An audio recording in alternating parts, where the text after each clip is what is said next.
Welcome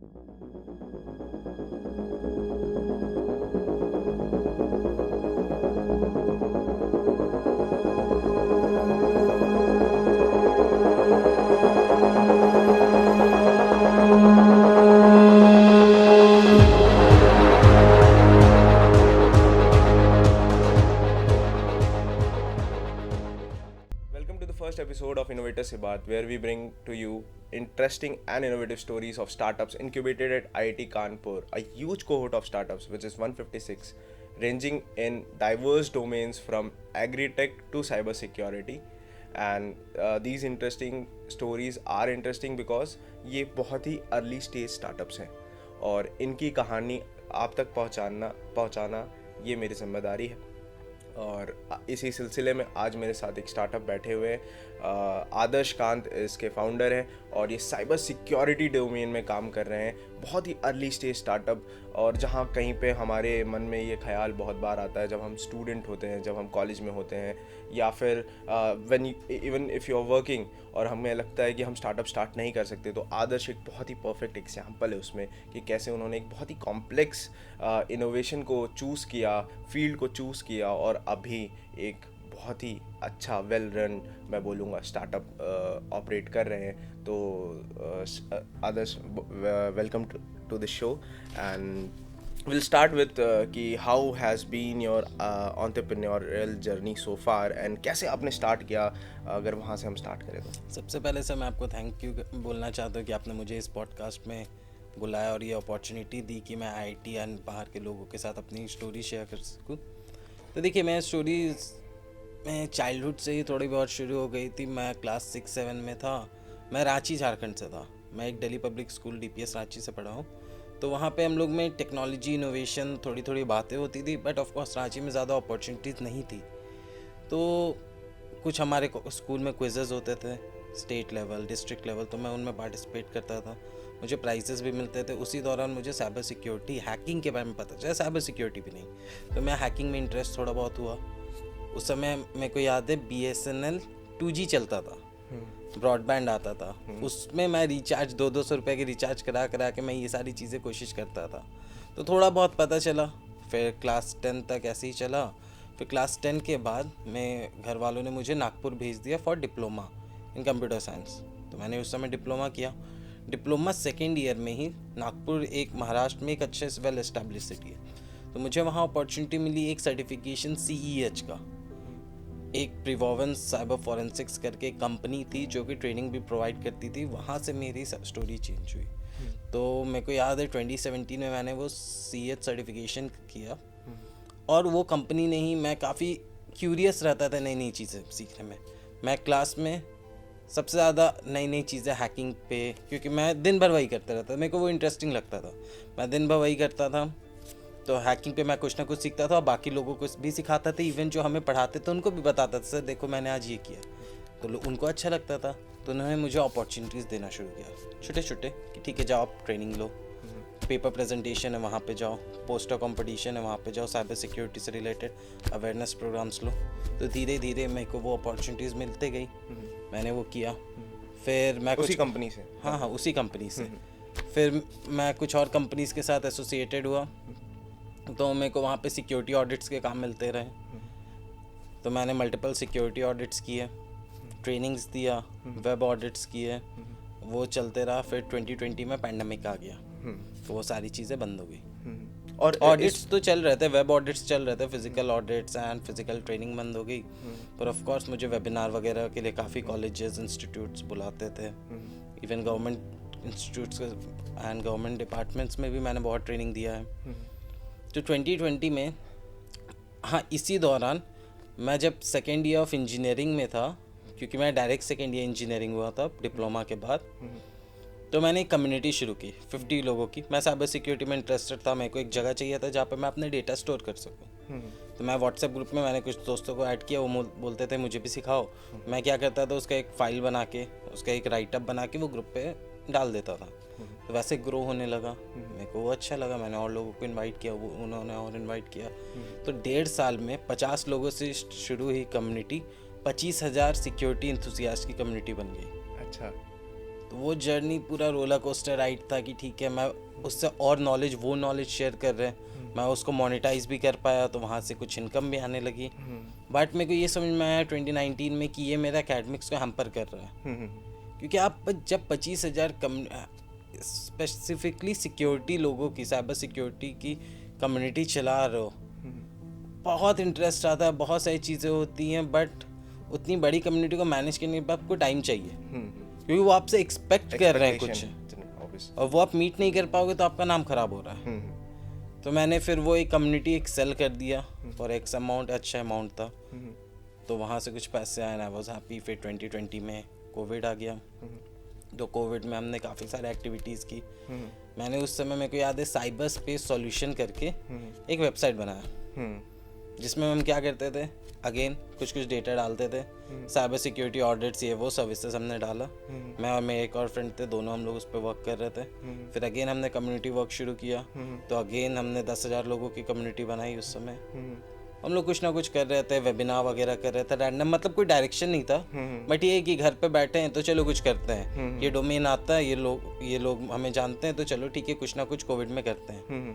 तो वैसे करते करते कम्युनिटी वालों ने हमें रीच आउट किया, सर बग बाउंटी बहुत फेमस हो रहा है कॉन्सेप्ट वर्ल्ड वाइड, पर हमें बाउंटीज नहीं मिल रहे हैं। ऑफ कोर्स जो बड़े प्लेटफॉर्म्स है, हैकरवन, बग क्राउड, या जो बड़ी कंपनीज है, फेसबुक, गूगल, मास्टरकार्ड, इस टाइप की कंपनी में आपको इनिशियली बाउंटीज मिलना नामुमकिन है। बाउंटी अगर मैं अपने दर्शकों के लिए सिंप्लीफाई मतलब बग बाउंटी वो होता है जहाँ पे हैकर्स पार्टिसिपेट करते हैं, वो वेबसाइट्स में, वो एप्लीकेशंस में बग्स निकालते हैं, वल्नरेबिलिटीज निकालते हैं, कमियां निकालते हैं, और वो कंपनी उनको रिपोर्ट करने के लिए आपको पे करती है कि आओ हमें एथिकली हैक करो, हमें बताओ हमें कहाँ कमी है, हम आपको उसके लिए रिवॉर्ड करेंगे। तो ऐसे बड़ी कंपनीज यूएस में, यूरोप में ये कॉन्सेप्ट बहुत पॉपुलर था, बट हमारी और इंडिया में 18% वर्ल्ड वाइड सिक्योरिटी रिसर्चर्स और बग हंटर्स है, मतलब नंबर्स काफ़ी बड़ा है। पोस्ट जियो रिवोल्यूशन काफ़ी लोगों को इंटरेस्ट है, कॉलेजेस ने शुरू कर दिया masters in cyber security, bachelors in cyber security, MSc in cyber security, तो ग्रोथ हुआ डोमेन में। और लोगों को प्रैक्टिकल इम्प्लीमेंटेशन, हम उसको मोनेटाइज कैसे करें, हम उसको लेवरेज कैसे करें, वो नहीं समझ में आया। तो फिर हमने सोचा कि ठीक है, ये एक अच्छी अपॉर्चुनिटी है।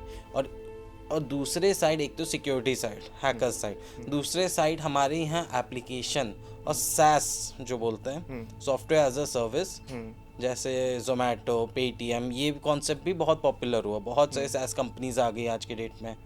पर हाँ, एक सिक्योरिटी एक बहुत बड़ा गैप था। We talk about data is the new oil, but we should also talk about that oil needs to be protected, otherwise flames will be all over the world, right?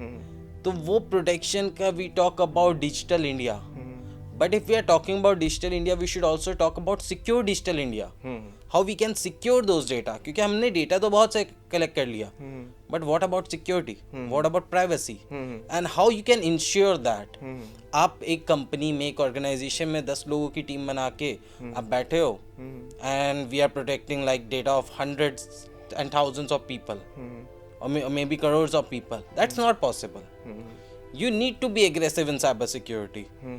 Things are constantly changing, not daily basis, but on an hourly basis or maybe on a minute basis.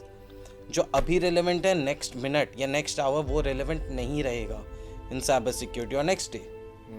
You should always be evolving. So that's why we crafted this Cyber Era Bug Bounty platform, where companies can launch their bug bounty without spending any upfront cost, and they only have to pay when they get a value. Cyber security में एक problem और है, हम consultants के पास जाते हैं, हम companies के पास जाते हैं, वो आपको बहुत मोटा एक अमाउंट बता देते हैं, आपको 50 lakh, 10 lakh, 20 lakh, and startups and may be growth stage company can not afford it, right? एक कंप्लाइंस पार्ट के लिए कि ठीक है कि हमें एक सर्टिफिकेट चाहिए, वो दैट इज़ गुड, बट आपको एग्रेसिव सिक्योरिटी चाहिए, आपको वैल्यू ड्रिवन सर्विस चाहिए, तो वहाँ पे कई बार नहीं मिल पाते। क्योंकि मैंने खुद काफ़ी कंपनीज का ऑडिट्स किया है, सिक्योरिटी पेन टेस्टिंग किया, तो मेरे को पता है कहाँ पे गैप आ रहा था। Companies are paying well, but they are not getting that much of value. If you pay for something still you get hacked, क्यों आपने पे किया फिर? तो हमने ये सारे प्रॉब्लम्स को आइडेंटिफाई किया, हमने ये प्लेटफॉर्म बनाया जहाँ पे कंपनी आ सकती हैं, अपना बाउंटी प्रोग्राम रन कर सकती हैं, and they only have to pay. And of course यहाँ पे you are not limiting yourself to 10 people और maybe 100 people, there's no limit. Anyone who is having the skill set can try to penetrate you, can try to hack into you ethically. और जब आपको value मिलता है तो आप उसको pay करो. Win win situation. And it also maintains the transparency between your stakeholders, your customers, your investors, or maybe your partners. तो मैंने इसको 2021 में एक सिंगल पेज वेबसाइट के लिए किया कि इनवाइट ओनली, कि ठीक है देखते हैं रिस्पॉन्स क्या आता है. आज हमने वेबसाइट बनाया एक सिंगल पेज कि ठीक है आप रेफ़र करो, इनवाइट करो. आज हमने इंटरनेट पे डाला, एक उसके साथ एक मीडियम पोस्ट डाला. नेक्स्ट डे जब मैं उठा मेरे को बहुत से कॉल्स आ रहे, मैसेजेस आ रहे हैं. That went viral. एक पोर्ट स्विगर कंपनी है जो कि बर्प सूट एक काफ़ी पॉपुलर साइबर सिक्योरिटी टूल है, बग बाउंटी के लिए टूल है. उसने हमें द डेली स्विग न्यूज़लेटर उनका है उसमें कवर किया. And that is a global newsletter. And that went viral. जो दुनिया की टॉप कंपनीज है, जो नंबर 1 और नंबर 2, उनके CEO और उनके चेयरमैन मुझे लिंक्डइन पे और ईमेल्स पे मैसेज कर रहे कि you are doing something good from India. अभी तक चल रहा है. फिर मुझे IIT कानपुर में इंक्यूबेट होने का मौका मिला. उस पर भी आएंगे. तो अगर मैं आपकी अभी तक की कहानी डिकोड कर पाया हूँ तो आपने एक लड़का जो स्कूल में किसी एक इंसिडेंट से उसे कंप्यूटर साइंस और हैकिंग के साइड इंटरेस्ट जागता है, फिर वो डिप्लोमा करता है, बीटेक करता है. इस पूरे दौरान शायद without spending a single penny आप लोगों को एजुकेट भी कर रहे थे और हैकिंग खुद भी सीख रहे थे. And during the pandemic you again started something, और बाकायदा कम्युनिटी मैनेजमेंट का एक काम रहा है जो कि बिग MBA स्कूल्स में पढ़ाया जाता है. तो that you have been doing in real time और ख़ुद से भी. तो मेरा जो एक सवाल जो मैं आपके पूरे कहानी पे सुनकर मुझे दिमाग में बार बार दौड़ रहा था कि आपके हिसाब से अभी भारत में कितने ऐसे हैकर्स मौजूद हैं आपके जैसे एंथुसियास्ट जिनको करना है, और वो टोटल नंबर कितना होगा? Total number that on an average 30-40 lakhs. 30-40 lakhs. But because cyber security hacking ऐसा डोमेन है ना, अगर कंप्यूटर साइंस है तो बहुत लोगों क्यूरियस है. अब आपने पूछे कितने क्यूरियस है, कितने लोगों ने थोड़ा बहुत स्टार्ट किया, तो नंबर इज बिग. क्योंकि हम जब ग्लोबल साइबर सिक्योरिटी मार्केट की बात करते हैं और ग्लोबल हैकर रेशियो में करते हैं तो इंडिया का रेशियो मीनिंगफुल रेशियो में आता है. India holds a meaningful percentage in the global cyber security scenario. तो जब 34 लाख की हम लोग बात कर रहे हैं on an average ethical hackers हैं, और अब ये नंबर थोड़ा बहुत गलत हो सकता है, प्लस माइनस जा सकता है. It can be 5 lakhs 50 lakhs. But मेरा जो वो है जो मैं देखता हूँ जिस तरीके से इस फील्ड को कि बहुत इनिशियल स्टेज पे है इंडिया पे, और अभी भी इतनी अवेयरनेस नहीं है लोगों को. आए दिन लोगों के साथ फ्रॉड्स हो रहे हैं, साइबर क्राइम्स हो रहे हैं, और कहीं ना कहीं थोड़ा सा गवर्नमेंट भी लैग करता है इस पार्ट पे. अगर हम लोग देखें इंस्टेंट सोल्यूशंस नहीं मिल पाते लोगों को.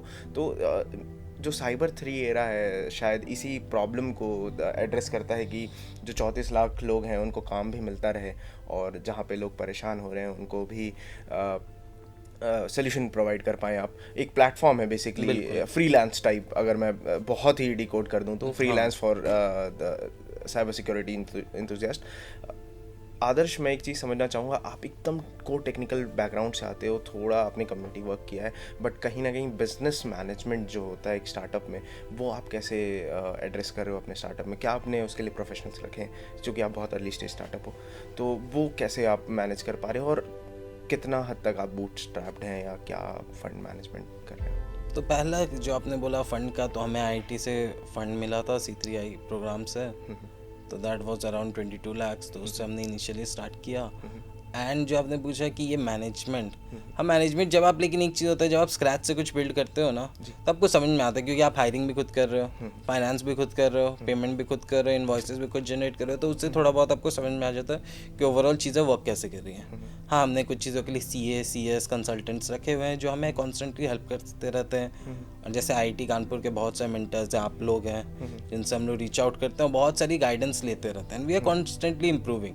एक जो मैं लाइफ में बहुत हेल्प किया बिजनेस मैनेजमेंट में, that was my community work. तो मैंने अर्निंग साइबर सिक्योरिटी से 17 ईयर्स से शुरू कर दिया था. मतलब on an average I was earning 25 to somewhere around 25 to 40,000. That is a good amount for per month. Okay. That is a good amount for a college student. That is a good amount for a employee as well. Most of the employees they get paid on तो that. वहाँ पे मेरे को ये समझ आया था कि चलो मोनेटाइज कैसे करते, क्योंकि मैंने इनिशियली तो कंटेंट क्रिएशन और मतलब कंटेंट से शुरू किया। भाई ठीक है, अब जब आपके पास ऑडियंस आ रही है तो आप उससे पैसे कमाओ, लोगों को आपका काम अच्छा लग रहा है, वो आपको पे कर रहे हैं। तो उसको मैंने थोड़ा बहुत मोनेटाइज करके, मतलब शुरू में तो 2-3 हज़ार 5 हज़ार पर ठीक है एक अच्छे अमाउंट आने लगा था। तो वहाँ से मेरे को बिजनेस का सेंस आ गया अच्छा। कि किसको क्या चाहिए, कौन क्या खरीदेगा, क्यों खरीदेगा, उसको पूरा वैल्यू ड्रिवन सर्विस कैसे उसको डिलीवर करना है एंड टू एंड, और उससे पूरा पेमेंट कैसे लेके आना है अपने बैंक अकाउंट में। तो ये this has been a practice for last 5 to 6 years, 17 year के से आप कर रहे हो, and around like 2017 you started और 17-19 के आसपास। मुझे कुछ अचीवमेंट्स अगर आप शेयर कर पाएँ that would boost the viewers की आपने कौन कौन से बड़े प्लेटफॉर्म्स के लिए काम किया है या कौन कौन से बड़े ऑर्गेनाइजेशंस के लिए काम किया है, एंड अगेन कितना रेवेन्यू, अगर वो थोड़ा सा आप शेयर करें। मैंने मतलब अभी तक मैंने 12,000 से ज़्यादा स्टूडेंट्स एंड प्रोफेशनल्स को ट्रेन किया है in India, UK, Singapore, Japan, बहुत सा प्राइवेट कंपनीज के साथ भी। 18+ बैंक्स का security audit end to end मैंने किया है। Means I was leading the entire security audit for multiple banks. मैंने मल्टीपल MNCs और कुछ कंपनीज जो फॉर्च्यून 500 कंपनीज हैं उनके साथ भी वर्क करने का मौका मिला। एंड अचीवमेंट्स में यही है, मैंने काफ़ी सारे गवर्नमेंट ऑर्गेनाइजेशन जैसे RBI, so recently I got an opportunity to train the RBI professionals top management in RBI Nagpur, and I was appreciated by their regional director like we are conducting this training for last 4-5 years and you've been the best trainer. So that was quite a good achievement. And this year, early this year, I also got awarded from Honorable Nitin Gadkari ji as the Youth Icon Award. Oh wow, So getting award from the legendary person, the legendary politician and a visionary like Nitin Gadkari ji is achievement itself, right? And I call it. तो वो एक अच्छा achievement है, and I have also got multiple other awards, such as I was also got awarded by EO Nagpur Entrepreneur Organization. I was also got from TiE Nagpur, and I have got several other awards. But these are some of the top achievements I've got so far. And one of the achievement is handling such a big community and making it right from the scratch. वहाँ पे काफ़ी सारी चीज़ें सीखने को मिली हैं। हाँ, मेरा अगला सवाल इसी सिलसिले में 2 सवाल होंगे काफ़ी सिमिलर। एक तो जो अभी आपको कोई साइबर सिक्योरिटी इंथुसियास्ट देख रहा है या जिसे ऑलरेडी साइबर सिक्योरिटी आता है, तो उसे साइबर 3 एरा कैसे ऑन बोर्ड करेगा अपने प्लेटफॉर्म में, वो एक प्रोसेस आप थोड़ा सा सिंप्लीफाई करें। तो आप डायरेक्टली 2 चीज़ें हैं, आपको आता है आप डायरेक्टली हमारे प्लेटफॉर्म में रजिस्ट्रेशन फ्री है, आप आओ, नॉर्मल जैसे आप रजिस्टर करते हो वैसे आप रजिस्टर करो, आपको वेरिफिकेशन कोड आएगा, वेरिफिकेशन कोड डालो and you can see the programs and you can see the leader boards. तो वहाँ से आप बग बाउंटी एक्सेस कर सकते हो। अभी हम लोग काफ़ी सारे प्राइवेट प्रोग्राम्स कर रहे हैं, बट हाँ पब्लिक भी अभी हम लोग कोशिश कर रहे हैं कि ज़्यादा से ज़्यादा पब्लिक प्रोग्राम्स लाए जिसमें सभी को हेल्प हो। और हम लोग कुछ एजुकेशनल मटेरियल्स भी अभी रेडी कर रहे हैं कि ठीक है वी कैन, अगर कोई करना चाह रहा है, स्टार्ट कर रहा है तो वो कैसे स्टार्ट करे, क्या स्टेप्स होंगे, उन्हें क्या डायरेक्शंस फॉलो करना चाहिए। मतलब हम लोग पूरा एक कंप्लीट रोड मैप बनाने की कोशिश कर रहे हैं तीनों लेवल पे कि ठीक है एक बिगनर है उसको क्या करना चाहिए, इंटरमीडिएट है लेट्स से कोई अदर टेक्नोलॉजी में है तो वो स्विच करके इस टेक्नोलॉजी में आना चाहते हैं तो वो उसमें कैसे है, और एक्सपर्ट्स के लिए भी कि ठीक है वो अपने नॉलेज को नेक्स्ट लेवल पे कैसे लेके जाए। अगला सवाल इसी में रहेगा कि अगर कोई साइबर सिक्योरिटी इंथुसियास्ट है और उसे आपकी तरह ही कोई एक स्टार्टअप स्टार्ट करना है, तो आपको कैसे IIT कानपुर के बारे में पता चला बेसिकली, और अगर वो इंक्यूबेशन लेकर फंड्स का, ग्रांट्स का, जैसे कि बताया कि प्योरली ग्रांट्स होते हैं, आपको कोई भी इसमें equity, huge amount of equity share कुछ भी शेयर नहीं करना होता, तो मतलब ये कैसे पता चलता है और कैसे जैसे अगर आप IIT कानपुर का जो C3I है, ये SIC इंक्यूबेटर करके इंस्टाग्राम पेज है और startup innovation incubation centre LinkedIn page है, इनको आप फॉलो कर लो। अभी शायद कोहर्ट 5 चल रहा है C3I का, यहाँ पे एप्लीकेशंस वो मंगवा रहे हैं, तो वहाँ पे आप अप्लाई करो। वहाँ पे एक पूरा कंप्लीट प्रोसेस होता है कि आपका पिच डेक को इवैल्यूएट किया जाएगा, जूरी के सामने आपको प्रेजेंट करना होगा, और if you got selected they will straight away give you 10 lakhs of grant and 12 lakhs of fellowship for next 2 years. तो क्या एक फ़ायदा आप देखते हैं कि बहुत सारे हसलर्स हैं, मेरे ख्याल से मेरे ही खुद जितने फ्रेंड्स हैं जो कॉलेज से ग्रेजुएट हुए, if I can see 25% of people are doing their they are solopreneurs और they are doing their own startup, but they are not educated about the ecosystem of incubation जो India में चल रहा है और जहाँ से उनको सच में रियली हेल्प मिल सकती है, and they are just running vaguely here and there, and they are every day हताश हो सकते हैं, होते रहते हैं, क्योंकि एंटरप्रेन्योरियल जर्नी जो मैं समझता हूँ ये हर दिन हार है, हर दिन जीत है।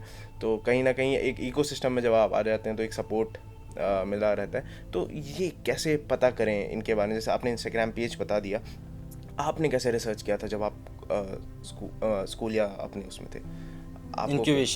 इंक्यूबेशन के बारे में एंड आईआईटी कानपुर इंक्यूबेटर के बारे में। तो पहले तो जैसे सर ने बोला कि इंक्यूबेशन में बहुत सारे प्रॉब्लम आते हैं। देखिए इंडिया में बहुत सारे इंक्यूबेशन सेंटर खुल गए, इसमें कोई डाउट नहीं है, बट बहुत सारे में, ये मेरा पर्सनल एक्सपीरियंस ओपिनियन है, ये बहुत सारे में लोगों को ना बस दे आर फूलिंग पीपल कि ठीक है आप आओ इंक्यूबेट करो, we will take significant some amount of equity, and they are not able to provide that much of value that startup was expecting. Of course उनके पास right set of expertise नहीं हो सकते हैं, right set of access नहीं हो सकता है government grants का, फंड्स का। तो आप प्लीज़ उनके पास मत जाओ, आप आइडेंटिफाई करो। जैसे मैंने आइडेंटिफाई किया कि मेरा सेक्टर साइबर सिक्योरिटी है, तो मैंने एक लिस्ट बनाई कि ठीक है साइबर सिक्योरिटी में कौन से एक्टिव इंक्यूबेशंस हैं। अब उसमें मेरे को 10 नाम आए, तो उसके साथ क्या ब्रांड वैल्यू जुड़ा हुआ है। एक प्राइवेट इंक्यूबेटर है, अगर एक प्राइवेट इंक्यूबेटर है that may be good, but उसके पीछे बैकिंग क्या है? क्योंकि आपको ऑफकोर्स जब आप एक इंक्यूबेटर के पास जा रहे हो, आप इक्विटी दे रहे हो, तो आपको 2-3 चीज़ें चाहिए। एक तो मार्केट एक्सेस, आप एक्सपेक्टेशंस क्लियर रखो। ऐसा मत करो कि मैं इंक्यूबेशन में जाऊंगा, वो मुझे बताएंगे कि ये कर लो, ये कर लो, ये कर लो। नहीं, आपको अपने एक्सपेक्टेशन लेके जाना पड़ेगा कि ठीक है सर मैं ये एक्सपेक्टेशन है, आप बताओ आप कितना मीट कर सकते हो। तो एक तो मैं एक्सपेक्टेशन क्लियर था, मेरे को साइबर सिक्योरिटी एक्सपर्ट्स चाहिए जिनसे मैं रेलेवेंट बातें कर सकूँ। लेट्स से मैं एक एग्री टेक इंक्यूबेटर जिनका फोकस्ड एग्री टेक है या फिर मेडटेक है, मैं उनके पास जाके इंक्यूबेट होके भी क्या करूँगा? मैं रेलेवेंट टॉक नहीं कर सकता हूँ, मैं रेलेवेंट गाइडेंस नहीं ले सकता हूँ।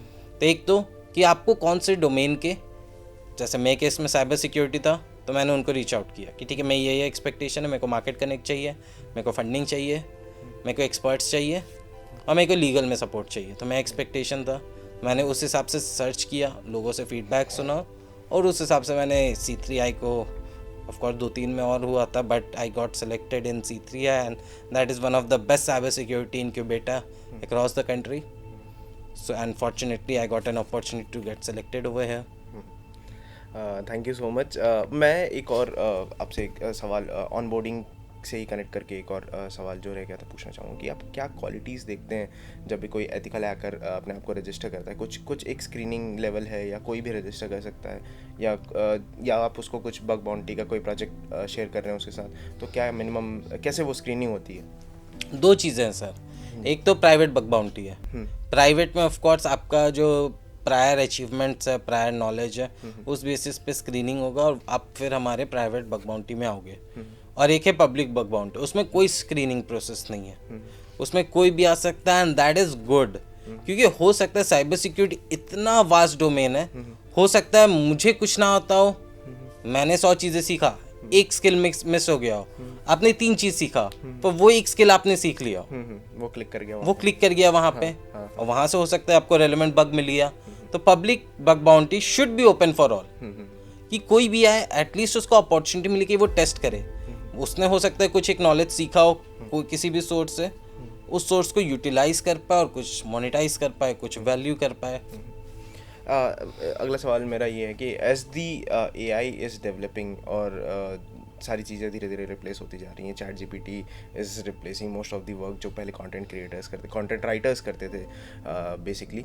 तो जैसे AI ग्रो कर रहा है, तो आपको साइबर सिक्योरिटी का क्या फ्यूचर दिखता है? साइबर सिक्योरिटी का सर काफ़ी इंटरेस्टिंग फ्यूचर होने वाला है। मैं पहले हैकिंग के बारे में बात करूँगा। हैकिंग का बहुत इंटरेस्टिंग फ्यूचर होने वाला है, क्योंकि ठीक है अभी डेटा ड्रिवन सारी चीज़ें हो गई and hackers evolving so fast, जितना आप सोच नहीं सकते हैकिंग कम्युनिटी ना उससे ज़्यादा फास्ट डेवलप हो रही हैं और वो ऐसे ऐसे इनोवेशंस लेके आ रही हैं। जैसे अभी चैट जीपीटी का आया कि वो सुन भी सकता है, देख भी सकता है और बोल भी सकता है, राइट। चैट जीपीटी एंड कुछ और लार्ज लैंग्वेज मॉडल्स का है, they can hear also, write also and read also, ठीक है। अब ऐसा ही एक टूल आया worm GPT, there is also called as fraud GPT. ऐसे करके मल्टीपल जीपीटी मॉडल्स आ गए, मल्टीपल लार्ज लैंग्वेज मॉडल्स आ गए, एप्लीकेशंस आ गए।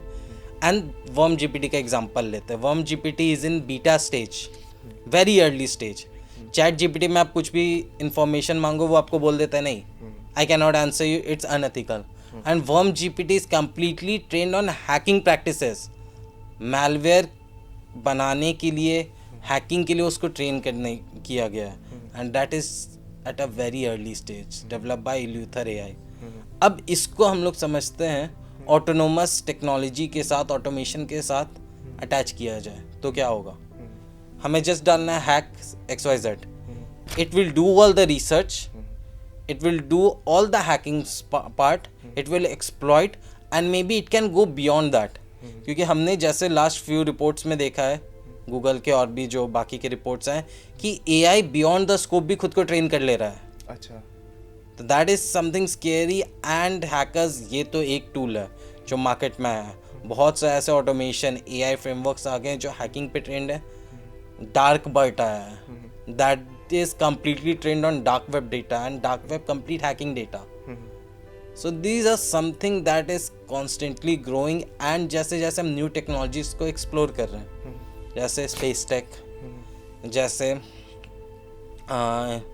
autonomous vehicles, robotics, marine, ये न्यू टेक्नोलॉजीज़ को हम एक्सप्लोर कर रहे हैं। इनमें भी AI आ रहे हैं, ये सारे चिप बेस्ड हैं, इनको भी हैक किया जा सकता है एंड हैक हो सकता है। मेडटेक में कितने सारी चीज़ें हो रही हैं। So these are something scary. And एक चीज़ है जो टर्मिनेटर लोगों ने देखा होगा, मैं जब उसको काफ़ी क्लोजली रियलाइज़ कर रहा हूँ तो दैट, अब अभी मैं ये नहीं बोलूँगा 10 साल 20 साल में, but over few centuries that could be somehow possible अगर उसको ठीक से। अब एक जो लोग बोलते हैं AI को आप रेगुलेट कर दो, कैसे कर सकते हैं ऐसा रेगुलेट। जब बिजली बना था तो बिजली को आप रेगुलेट कर सकते हो क्या, इलेक्ट्रिक को नहीं कर सकते हो। आपको न्यू टेक्नोलॉजीज डेवलप करना पड़ा, आपको सर्किट ब्रेकर्स वहाँ पे डेवलप करने पड़े, आपको वोल्टेज रेगुलेटर्स डेवलप करने पड़े, तब इलेक्ट्रिसिटी डेवलप हुआ, मतलब वो रेगुलेट हुआ। सिमिलरली AI के लिए आप कंप्लाइंस निकाल दो, कुछ पॉलिसीज निकाल लो, that is not going to work anyways, क्योंकि वो आप किसके लिए निकाल रहे हो, those people are working in the good side. Hackers के लिए तो कुछ नहीं है। तो गुड साइड वालों को तो आपने इनोवेशन रोक दिया, पर हैकर्स तो उसको और फास्ट हो गया उनको, because they are not following any rules. So वहाँ पे ये तो we have to research, we have to work on new technologies by which we can stop it. And जो मैं एक आपको टर्मिनेटर का एग्जाम्पल दिया था, मैं ठीक है, मैंने ना कुछ समय पहले मैं वो मूवी देख रहा था एंड मेरे दिमाग में ये चल रहा था क्या ये चीज़ रियल हो सकती है, और अभी के क्या करंट टेक्नोलॉजी से रियल हो सकती है क्या। मेरे को समझ में आया यस इट कैन, क्योंकि हमने कुछ AI जैसे सोफिया रोबोट है और भी जो रोबोट्स है, they have made statements like we are going to kill humans, humans are not relevant, humans ठीक नहीं है, ऐसे करके उन्होंने स्टेटमेंट्स दिया। अब यहाँ पे उसमें एक और चीज़ दिखाया था, जनरेटिव मटेरियल्स की, ठीक है आप उसको गोली मारते हो वो खुद से जनरेट हो जाता है, दैट इज़ पॉसिबल। हमने मंगलयान वाले मूवी में देखा है, मंगलयान में देखा है कि ठीक है वो एस्ट्रॉयड बेल्ट से जब पार होता है तो वो मटेरियल्स खुद से वापस ठीक हो जाता है। प्लस अभी हम लोग बात कर रहे हैं एस्ट्रॉयड माइनिंग की, ये हम लोग स्पेस में जाएंगे, वहाँ पे काफ़ी सारे ऐसे मटेरियल्स मिलने के चांसेस हैं, क्योंकि स्पेस में क्या होता है कंटिन्यूसली एक्सप्लोजन होते रहता है, वो कंटिन्यूसली मॉलिक्यूलर चेंज होते रहता है। तो वो मटेरियल्स कुछ ऐसे मिल सकते हैं जो खुद से कनेक्ट हो जाए, क्योंकि क्या होता है सर, अगर यहाँ पे कोई गोली मारेगा तो क्या होगा, इसका मॉलिक्यूलर स्ट्रक्चर चेंज हुआ है। ये मेरे को तो लग रहा है यहाँ पे छेद हो गया, पर अगर हम लोग उसको डीप में जाएंगे मॉलिक्यूलर स्ट्रक्चर चेंज हुआ है, तो कुछ ऐसे मटेरियल्स आ सकते हैं कि ठीक है मॉलिक्यूलर स्ट्रक्चर को वापस रीबिल्ड कर ले, रिबाउंडिंग करके हाँ वापस जाओ। और AI के साथ अगर वो सारी टेक्नोलॉजीज हो सकती है तो ऐसी चीज़ें कुछ एक पॉसिबल है जो एक मूवी में दिखाई गई है। और उन्होंने 20-30 साल पहले ये चीज़ें सोच रखी थी। जब अपन ये डिस्कशन कर रहे हैं मेरे दिमाग में बार बार एक विजन आ रहा है साइबर वॉर का, और अब चूंकि आप एक स्टार्टअप है जो साइबर सिक्योरिटी साइड में ही ग्रो कर रहे हैं, तो क्या विजन आप देखते हैं साइबर 3 एरा का? और यही मेरा आखिरी सवाल भी रहेगा आदर्श आपसे। हमारा जो हमने स्टार्ट किया वो वन ऑफ द रीज़न यही था, साइबर वॉरफेयर।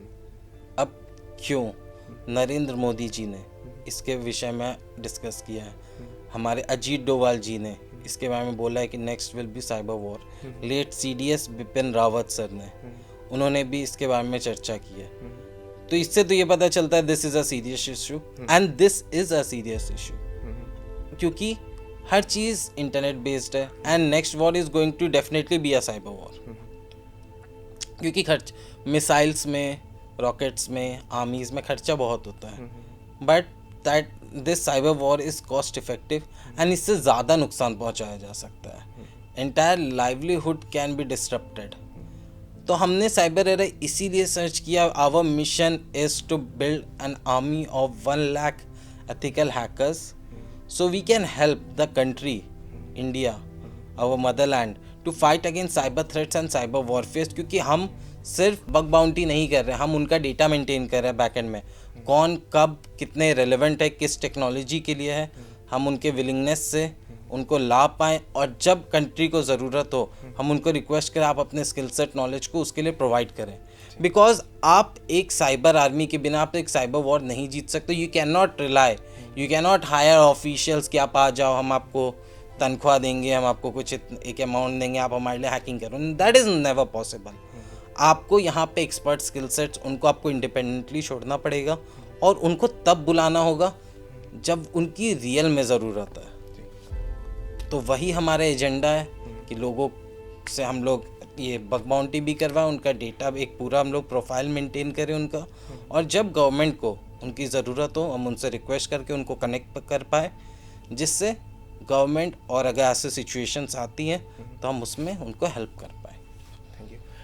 तो जैसा कि आदर्श ने अपने पॉडकास्ट के दौरान मेंशन किया था, साइबर सिक्योरिटी का ग्रांट अभी लाइव है करेंटली, एंड आप इनक्यूबेटर IT के इंस्टाग्राम या लिंक्डइन पेज पे जाकर इसके बारे में डिटेल में पढ़ सकते हैं, and try to apply as soon as possible. In this we provide 22 lakhs of grant amount, and इसके अलावा हमारे पास ऐसे 18 और भी प्रोग्राम्स हैं जो डिवर्स डोमेन्स में, agritech, medtech, garbage free cities का भी अभी हमारे पास एक प्रोग्राम चल रहा है। तो आप ऐसे इंक्यूबेशन प्रोग्राम्स में अप्लाई करके IIT कानपुर में इंक्यूबेट हो सकते हैं। एंड जैसे कि इनोवेशन और इंस्पायरिंग स्टोरी आपने आदर्श की सुनी, वैसे ही उस कोहोर्ट के आप भी एक पार्ट बन सकते हैं। We provide you dedicated portfolio manager, expert mentors, lab access, and we also provide you